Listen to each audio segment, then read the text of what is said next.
Hit it.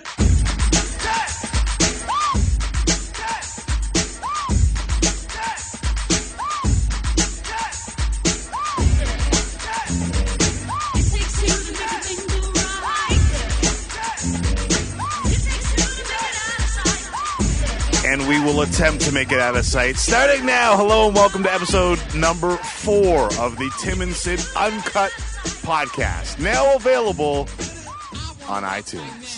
Oh, yeah. The man to my right, in your mind's eye, is the wonderful and talented Sid Xero. I am the bald and big-voiced Tim McAuliffe. The feedback has been very supportive, so this hasn't been canceled yet.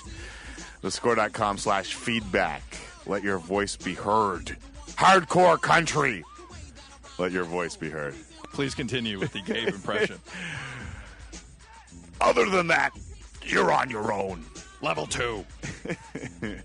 Step up and in. But you have to open your eyes. Huge. Yeah. Level 2. Yeah. All right, enough. We only got a half an hour, so let's get it's down to action over the next half hour. Drew Brees. Tom Brady. JP Ricciardi. Darren Sharper. The IOC. MLB playoffs. Rio de Janeiro. Darren Sharper again. Barack Obama. Kyle Orton. Why did you say Darren Sharper? Because it was on there twice, so I read couldn't it just twice. skip it? No, I couldn't just skip it. You couldn't skip it. I'm a man who goes with the plan. Carol Owens. And Jim Balsillie.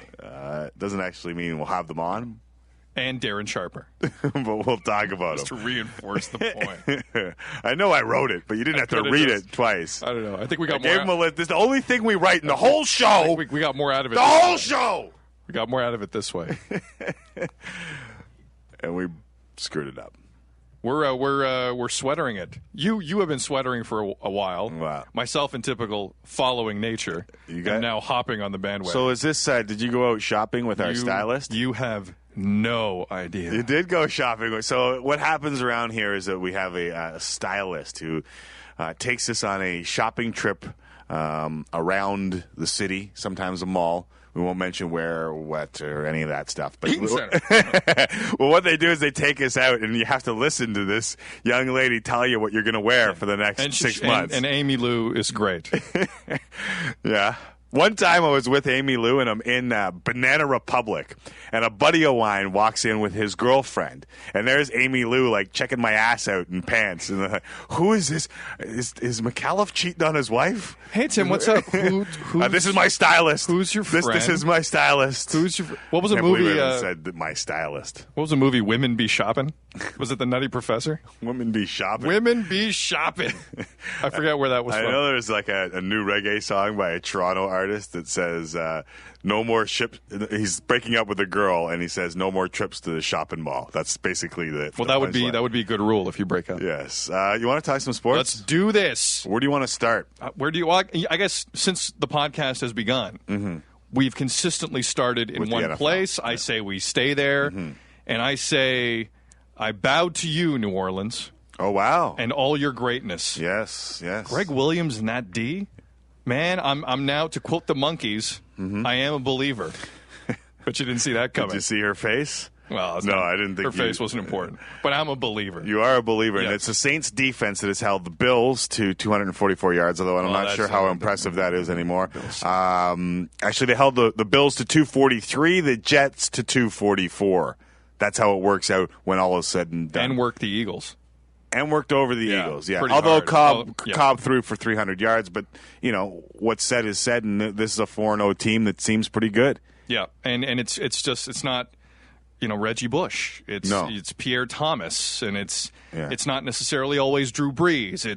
It's guys on the D line, and it's Darren Sharper. Well, let's Darren Sharper too. Darren Sharper. That's why we mentioned him twice, because he had 2 picks, 1 back for a touchdown. They're the first team to make Mark Sanchez look like a rookie. Yeah, I still can't believe it took a month for a legitimate NFL defense to pick this kid apart. Yeah, New England couldn't do it. No, Houston couldn't do it. Although I don't think. So, are you saying right here and now that the New Orleans Saints defense is a legitimate defense? They're a legitimate defense.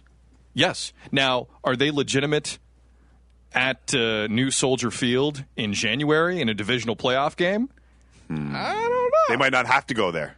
Maybe, they keep playing the way they are, they'll be playing in New Orleans. Yes, I'll tell you that much. Yes, home field could be very important. Girlfriend. Dome field. Yes, dome field advantage. By the way, I thought of one of your legendary lines as Darren Sharper was just meandering his way down the field yesterday. Yeah. First of all, I don't have any legendary lines, but I'm wondering what you're thinking. Well, wait till I hit you with this one. All right. Darren Sharper has 99 problems, but a pick ain't one. Nice. Switch it around. I enjoy it. Sid's got his arms raised like he just hit one out of the park. I'm now referring to the cameras because you will soon be able to go on thescore.com and actually have a video highlight package of Tim and I sitting here discussing things. Highlights might be an overstatement. There'll be some low light. Two guys in sweaters and earphones. Just talking about very similar sweaters and earphones. Okay, so the Jets moved to 4-0. The Saints moved to 4-0 by beating the Jets and punching Mark Sanchez in the lip for the first time. I always talk about boxers, and there are boxers that have never tasted their blood because they're so good. There's boxers that have tasted their blood, don't like it, and turn to crap. And there are boxers who taste their own blood and respond, and those are the greatest of all time. We'll see how Mark Sanchez responds after he tastes his own blood, because he did taste his own blood against the New Orleans Saints. For those not keeping score at home, 4 blood-tasting references from Tim McAuliffe in less than 20 seconds. I believe that's a podcast record. I will tell you who tasted their own blood and liked it. Joe Flacco. He went toe-to-toe with Tom Brady in New England. Tough kid.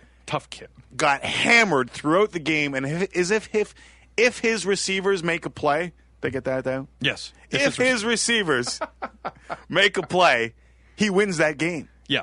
It was a fantastic football game. Oh, it was a great game to watch. That's what 1 o'clock's 10 a.m.s on the West Coast are all about. Yeah. Just great football. Now, part of this game story, at least after the fact, and I really didn't see it coming. I saw a bit of this game, and it didn't stick out to me, although they were significant plays. 2 essentially roughing the quarterback calls on the Ravens D led to the extension of drives for New England and essentially led to 14 points. So the game ends. Ray Lewis, Terrell Suggs, Ed Reed, they go back to the room, they shower. They think about it. Ray Lewis comes out of the shower. With a nice hat on. Very nice hat on. Ray Lewis be shopping. He comes out of the shower with a nice hat and says about the calls on the Ravens D, quote, "Without totally going off the wall here, it's embarrassing to the game." This is Ray Lewis. "Tom Brady is good enough to make his own plays. Let him make the play. When you have 2 great teams that are going at it, let him go at it." End quote. So Ray Lewis is a little sensitive about how sensitive the refs are when people get near Tom Brady's knee. Your thoughts, Timothy McAuliffe? I know what the easy answer to this is, and the easy answer to this is let them play football. They're football players. They're grown men. Let them play. Let them have at it. Let Rodney Harrison go on, Football Night in America and say, let's play some football. Yeah. I'm a tough guy. Let's play football.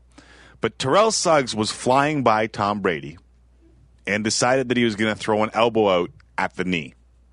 Now, I'm not saying that it's premeditated.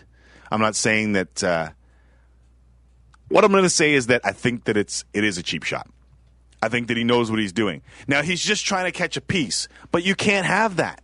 If you're going to make the quarterbacks your stars of your game or try and keep them in, think about even if you're in a pool, if you're in a football pool over the last few years and you have quarterbacks, how many of them have left the game? Oh, a ton. Right. A ton. How many quarterbacks play 16 games anymore? Like you got Peyton Manning and Drew Brees. Eli Manning can play 16 games. The guy's surprisingly durable. However, I know where Ray Lewis and company are coming from. You have to. If that's Tyler Thigpen, it's not a roughing the passer. I'm almost convinced of it. Yeah, the Suggs one, but the Suggs one, I'm not talking about whether the letter of the law says it's a penalty, because I think that they're calling that regardless of who it is. So do you think they were purposely, the Ravens, going after Tom Brady's surgically repaired knee? I think that they were going after Tom Brady because that's the purpose of the game. Do you think they were going after his knee, though? No, I don't think they were going after his knee, but I think that Suggs throwing out the elbow is a borderline cheap shot. Yeah, it is. I agree. And I think that he knows what he's doing as he's going down. He's trying to catch a piece of a quarterback that he's trying to kill, because that's what you do in a game of football. Yeah. You leave your your what's the word? I'm going to search through my book of quotes and come back to you. Can I do that? No problem. Yeah. The point I'd like to make is... To make a good football player, one must forget his position as a gentleman. Huh? That's a great quote. Who said that? George Halas? Tim McAuliffe. Tim McAuliffe. Yeah. Same guy. George Halas. George Halas basically invented the game of football in the Midwest. Right. Tim McAuliffe. Well, no, in between George Halas, Newt Rockne, Woody Hayes, Tim McAuliffe. Nice. Woody Hayes in that group. Why not throw Woody Hayes? Woody Hayes. Yeah. Lou Holtz. Tim McAuliffe. Lou Holtz. They like us. They put their pants on one leg at a time. Guys, they just put their pants on one leg at a time, just like us. And we can go out there and we can beat them. So it's 6-0. If we move on in this podcast, how are we going to do so? We can continue to talk about the NFL. I can't come close to your lisp. No, I can't come even close. I'll spit. I'll like regurgitate all over. I'd love to Cam's see. mind. You know what I'd love to see? Lou Holtz doing a hockey game with Sammy Sallow on the ice, along with Steve Shields. If Steve Shields was traded from the San Jose Sharks to the Ottawa Senators for Sammy Sallow, what do you think about that? That would have been about 5 years ago, though, I guess. You know the human condom in the Naked Gun movies? That's what you need. Like if you talk to Lou Holtz, you got to put it on. Yeah. It's a sprayer. Uh-huh. In summary, terrific football game between the Ravens. And if the Ravens, by the way, want to really gripe about something, their run defense yesterday wasn't hot. Sammy Morris breaks one on the Ravens. Yeah. Come on. I like the play calling for the New England Patriots in that game. They Smart. threw a lot Very of change-ups. They brought in all their backs. But how easy. Remember, Sammy Morris. Remember the blitz Fred on Brady Taylor. to Randy Moss? Yeah. Like, really, is football that difficult? A quarterback sees 8 guys coming. Mm-hmm. Just throw it up Dump for it Randy up. Moss. Yeah. Let him get it. Yeah. But Wes Welker being back on the field was huge. Big difference. We talked about that last. Big difference. There was a podcast that I won't mention that talked about what a big difference Wes Welker would be. It was Although I guess we're not brilliant. The guy had 100 and something receptions over the last exactly. 2 years. No rockets in the science. No to quote rockets. Someone around here. No rockets in the science, my friend. So, in terms of football, we're talking about a great game in New England. New Orleans have gone 4-0. Denver's 4-0. The Denver Broncos are 4 and mother freaking oh. Just going through the notes before we came on because we prepare. Right. Kyle Orton's record as a starter at home. I got this, dude. Since 2017 and 2. Yes. Dude, how? He's Kyle Orton. Because he's Kyle Orton. And let me say something, Sid. You play to win the game. That's true. I heard that. And Kyle Orton plays to win the game. However, we have to say, his first touchdown to Noshawn Moreno should have been a pick six the other way. How that ends up in his hands and goes for a touchdown is incredible. And his throw to Marshall on the game-winning play was dicey to say the least. It was all Marshall. It was all Marshall. It was Marshall. We are Marshall. But it was amazing. No, but that's how it works out in this game. And the confidence that you can build beating teams that they've beat to get to 4-0 is, I mean, we won't know how good the Cowboys are for a couple weeks. Cleveland's good. Cleveland is not good. They're not good at all. And the Bengals are 3-1. What are the Bengals? They're 3-1. 3-1. But I don't know how good they are. No, I don't know either. However, once in a while, the NFL will look at these arguments between people and throw us a very good bone the next week. Because Denver has New England at home. Yes. Whose hooded, sleeveless sweatshirt will look better on the sideline? Josh McDaniels or Bill Belichick? Or will they shake hands after all is said and done? I think they'll shake. Yeah? This isn't Mangini, is it? You think this is Mangini? I don't know. Is this Mangini? This is the friction and relationship. No, I don't think so. I think they'll shake hands. I think I think it won't be the typical Belichick kind of quick and just run off. I think it'll be decent. Let me tell you something. Let me tell you something right now.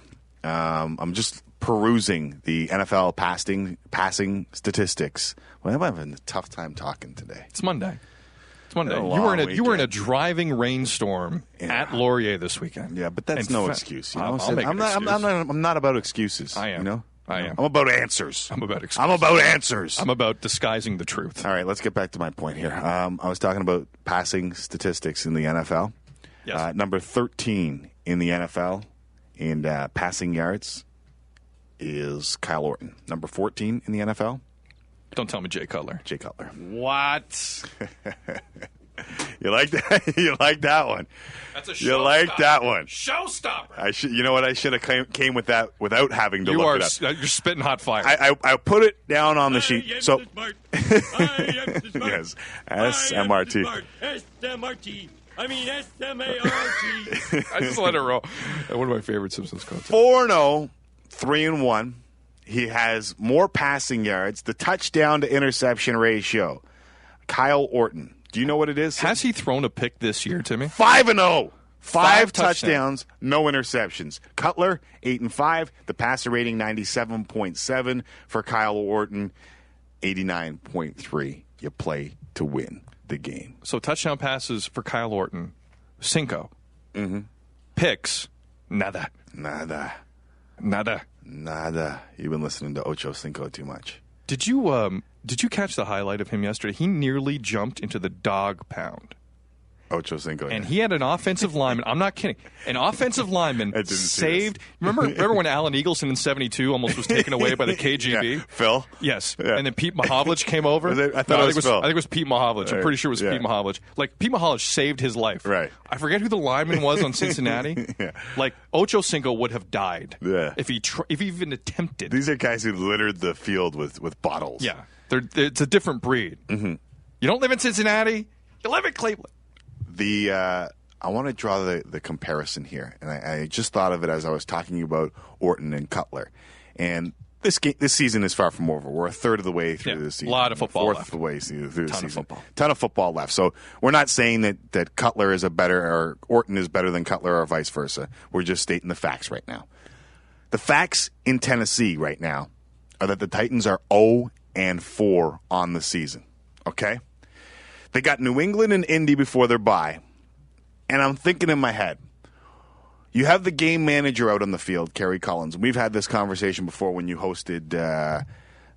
You have not. Let's tell it like it is. You have never really been sold on what Kerry Collins is pitching. Right, but what my point was is that he's a game manager, and I appreciate game managers just as I appreciate what Kyle Orton has done for the Broncos. 13-3 last season.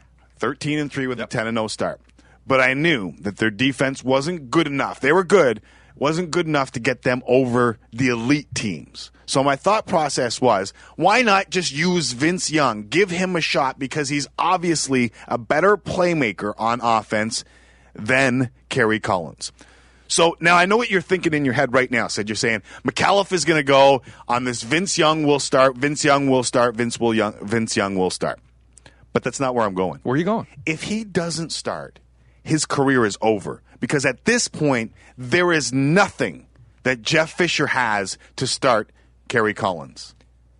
If they draft Tim Tebow, his career is over. No, right now. I'm saying in week 5, if they don't start Vince Young, Jeff Fisher is with him every day in practice. They have nothing to lose. They have Indy and New England on the ledger.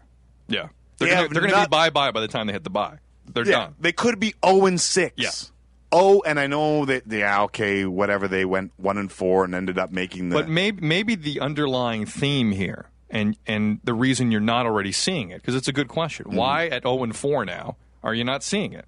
Because there's talk today, Fisher's going to stick with him. Mm-hmm. Maybe Fisher knows he's already done. Do you not think? That's my point.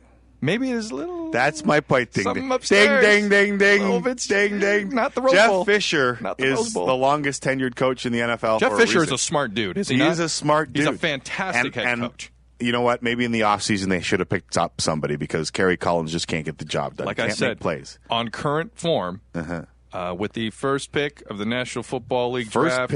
First pick, Tennessee. Well, I'm just saying. First pick. Well, maybe not first pick. With the 18th pick in the National Football, wherever Tebow goes. Yes. Because Jacksonville are clamoring for him already.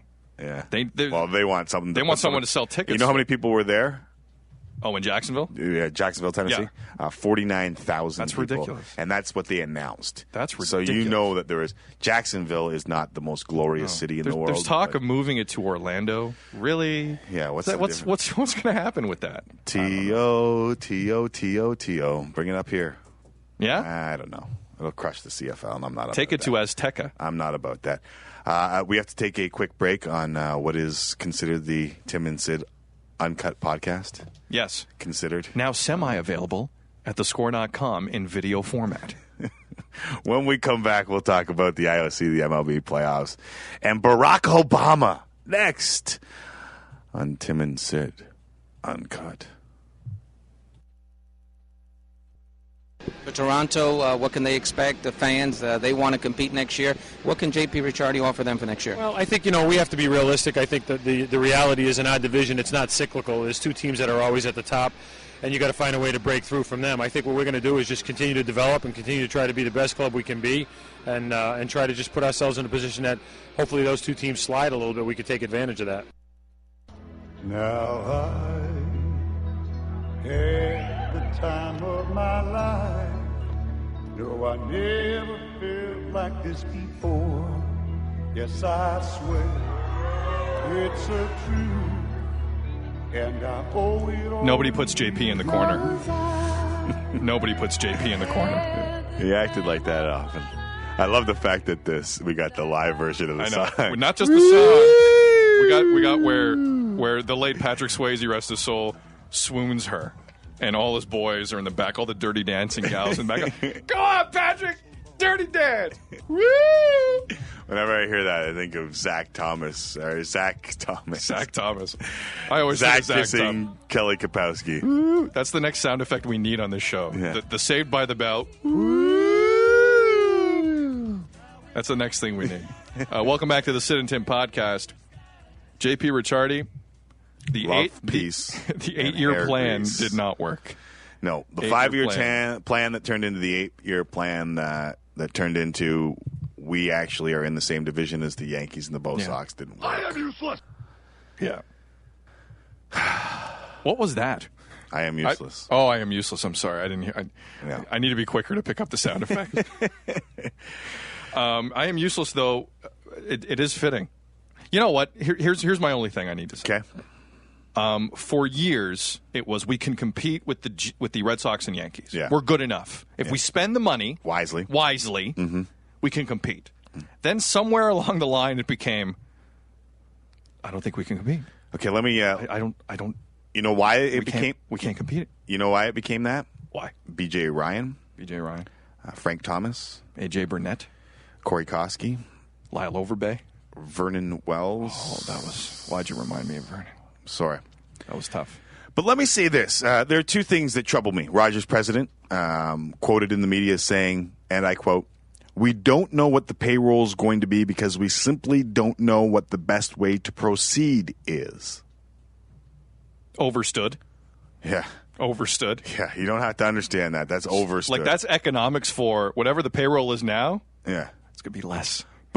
But here's the reality of the situation. I understand you have the Yankees and the Bo Sox in the same division as you. However, you are operating in the 5th largest market in North America.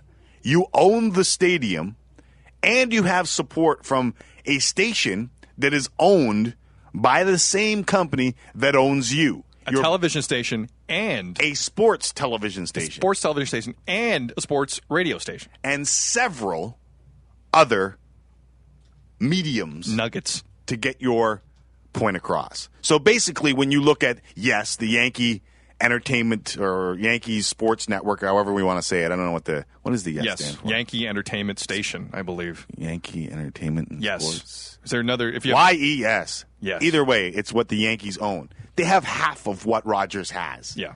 They have a station that lives basically on Yankee games. Sportsnet has an entire station. They have other assets that they can pimp this team on. And they operate in the 5th largest market in the world. And they have Adam Lind. And they have Roy Halladay. And they have other assets for Alex Anthopoulos to work with. Yeah, if he ends up getting the gig. Yeah. My only issue with JP was, besides the fact he didn't win, and spent a ridiculous amount of money at certain points trying to do it, the Tampa Bay Rays blew out any theory anyone can have about the American League East. But that came because they lost so terribly over years. But hold on. All I'm saying is he told Jays Nation, you can't win in that division. You can win in that division. Yeah. You can. Yeah. Yeah, but it's not likely. You have to be absolutely terrible. It's not likely, but it's not impossible. And now people are pointing fingers at Sino Gaston, even though they tried to quell that uprising. You know what? That one gets my blood going a lot more. Oh, yeah? Can I go off on a little thing? Go ahead. All right. So the people in the Jays clubhouse not happy with Cito Gaston, who, by the way, has 2 rings. Mm-hmm. When every other guy in that room has to buy a ring. Cito has 2 rings. Preach on. Cito has 2. Didn't have to buy them. Mm-hmm. They were given to him as part of a ceremony. Yes, sir. After you win 2 championships. Mm-hmm. Instead of guys in the room, whoever they may be, veteran guys, whoever they may be, bitching and complaining that I don't like Cito. Cito's rough. Cito's just so negative. Shut up and hit a curveball because you're hitting 240 and you're making 120 mil. Shut up. Oof. Seriously. Oof. I'm talking to you, overpaid guy. You mean guy who fittingly left the game in the 10th inning after tweaking his hamstring? It was a microcosm of the world. Vernon Wells leaves the final game. I don't like Cito. So you think it was Vernon that said it? I am not. Listen, I was not in the room. I don't know if you weren't in the room. Balls. I was in the room. I'm just saying there's more than one guy on that roster. In the room. I didn't say I was in the room. You just did, yeah. No, I didn't. You did. Okay, well, I didn't mean that. I didn't mean that. Right. No need to look at security tapes. I was sneaking into the Jays clubhouse. Just look up at the camera again. Stop it. Sorry. Stop it. This is a podcast. Yeah. Just because someone decided to put it on I'm just saying. Hey. You have to act as if. Don't make me. Act as if. Don't make me. So the Toronto Blue Jays open and shut. They have some pieces. That's what's been their problem. Trade Holiday. They have some pieces. Trade Holiday. You have to.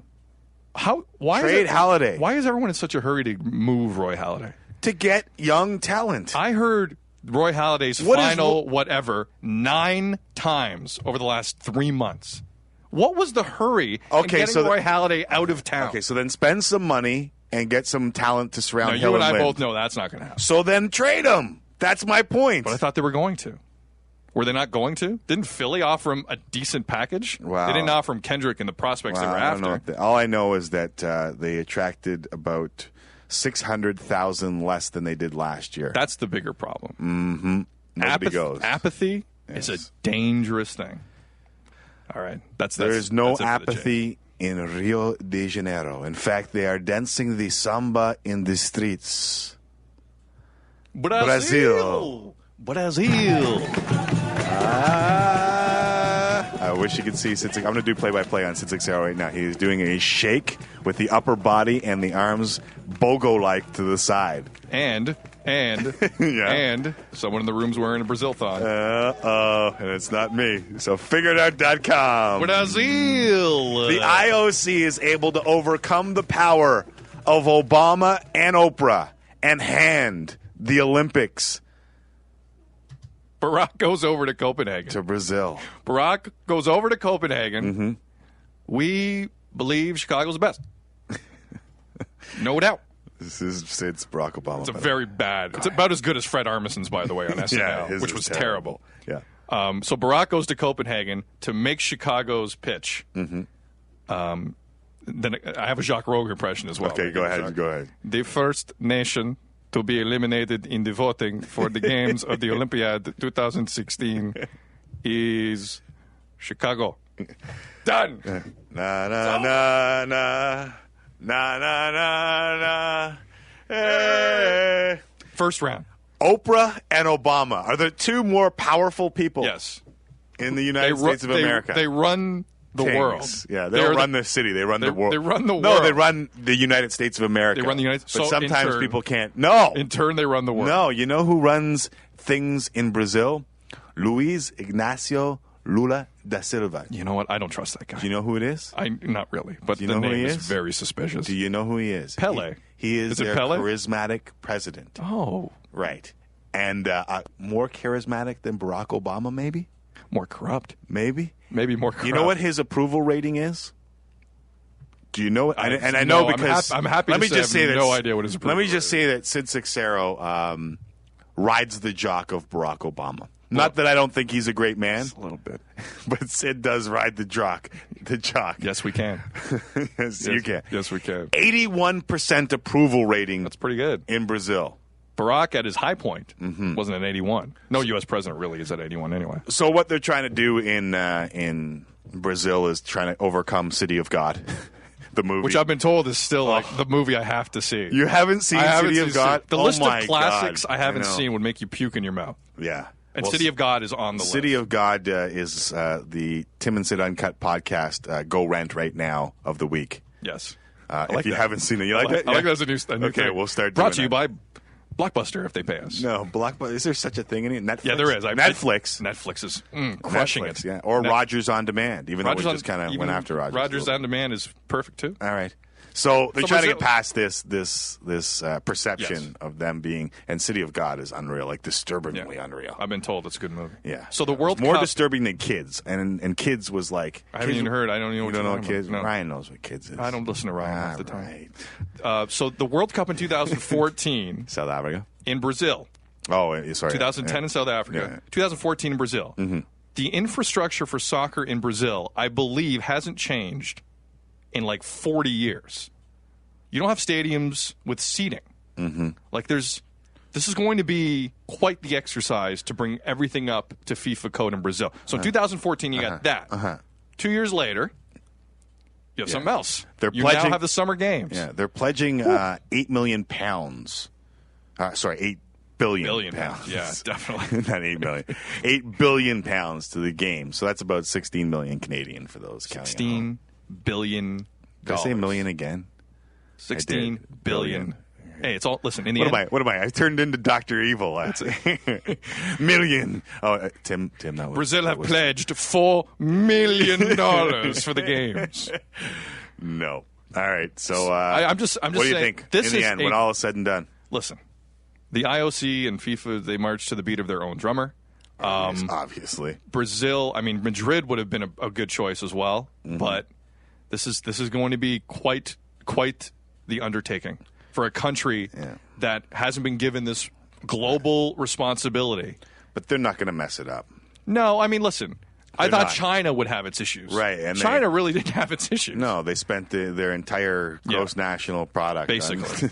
They don't spend it on their people. But that's a whole other story. This is a bigger story and a bigger global economy story about a trend of acknowledging the importance of growing economies and developing countries being given the opportunity to succeed. Yes, but was that deep enough for you? It was very deep. It was very deep. Was that deep enough for you? It's going to be very interesting. Like if they get close to it, and either Jacques Rogue of the IOC or Sepp Blatter of FIFA, they look at the situation and say, "Yeah, some of this stuff should be done already." Yeah, it's going to be very interesting to see what happens.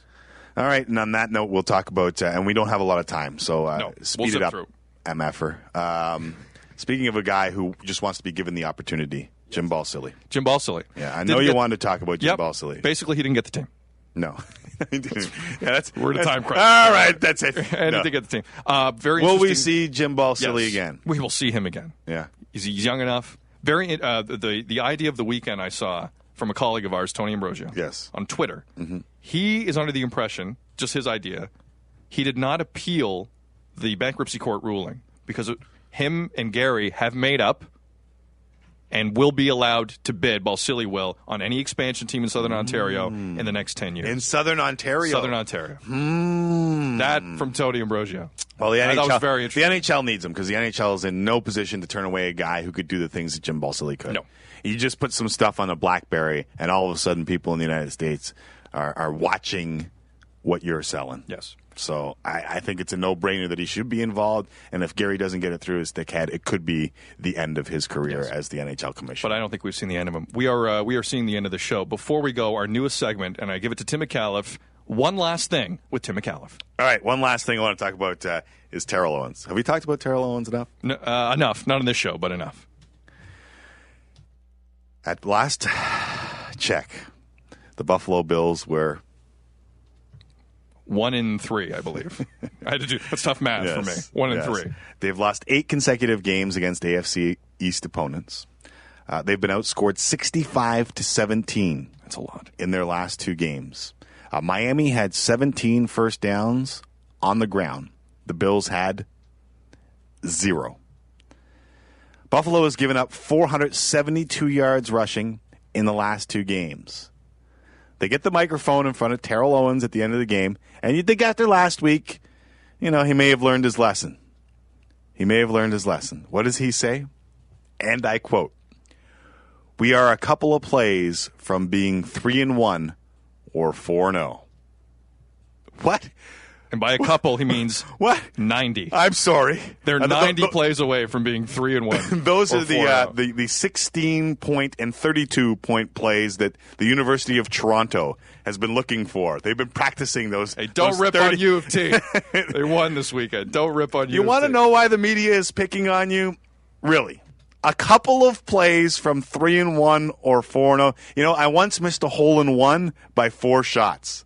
You know that? You know what? In fact, I just missed a hole-in-one a bunch of times in my life. Chad Henne thought it was a practice yesterday. That was his first career start. They didn't touch him. Did not touch him. Owens had 3 catches for 60 yards. Well, I mean, those are some stats for him. That may keep him happy for a week. Some stats. Bills suck. I like the segment. One last thing. I think that is unbelievable, though. I mean, if you really want to break down why people are picking on Terrell Owens. No, but I know what he says. Like I was maybe 4 good comments away from having a good podcast today. I was like maybe 4 sentences away. Maybe from 4. Having. If you have anything that you want to say about the podcast, please let us know. thescore.com/feedback. Make sure that you subscribe on iTunes. That is how we determine whether or not this thing is successful. iTunes. And whether or not we will continue to do it. Or the RSS feed, which is on which you should score.com blog. You should explain to me properly one day because I really don't. You know what? You click it and that's where you get it from.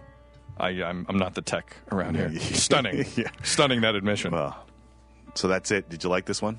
Oh, that was good. Where we break it down. That was good. The lights were up. It was a different mood. Yeah, I don't know. I like the fact that when we were just doing the podcast, we could kind of do whatever we wanted. You know what I mean? Yeah. Now I could take my pants down and no one would look. No one needs to know about that. Do you recognize the song yet, by the way? Oh, The End. The Doors. Attaboy. Doors. For those who don't know, I just picked the song and Sid doesn't know what it's going to be. So yeah, I'm impressed. That's our little game we play between us at the end of the show. Yeah. Tim don't start talking about little games we play after I said I was going to take down my pants. Yeah. I thought you said you did take down your pants, but that's fine. On behalf of Stacy and Ryan behind the glass, and of course Timothy W. McAuliffe. Why Timothy do you do that? Walter McAuliffe. Yeah, well, that's my confirmation. People know. People listen to this podcast know the entire story.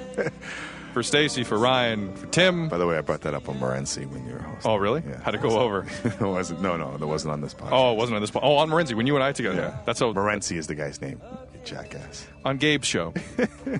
For Stacy, for Ryan. For Tim, I'm Sid.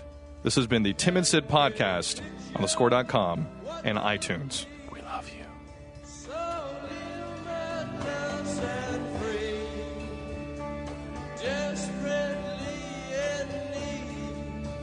Some strange